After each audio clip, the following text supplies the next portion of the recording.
Wow, company আমাকে একটা room দিল, সিঙ্গেল রুম। আমি তো অবাক, 2 রুম একসাথে।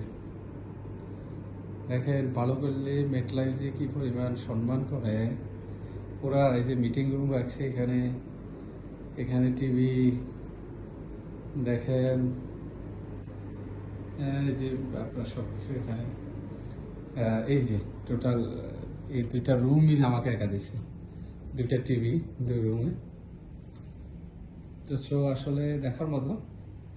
আমি বলবো সবাই একটু ভালো করে, ইনশাল্লাহ ভালো করলে অবশ্যই ভালো কিছু পাবেন। এখান থেকে আপনার সব কিছু দেখা যায়। এই যে আপনার মালয়েশিয়া, এই যে আমরা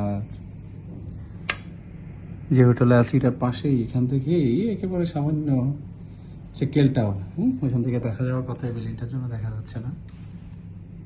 তো আশা করি আপনারা ভালো করলে ইনশাল্লাহ আমাদের এই যে কনভেনশন আছে শেষ হয়ে যাচ্ছে, যেন মিস না হয় কোনো কন্টেস্ট। কোম্পানির মনে রাখবেন, কোম্পানি কন্টেস্ট মিস করলে আসলে বুক করতে পারবেন না। এই যে দেখেন আমরা কষ্ট করছি, এখন আমরা আসি ইনশাল্লাহ একটা ভালো জায়গায় কোম্পানি আমাকে নিয়ে এসছে, এবং দেখেন কি সুন্দর আমাদের জন্য করে রাখছে। কত টাকা, তার মানে এরকম একটা রুমের খরচ হতে পারে, ভাড়া দিতে হয় দেখেন।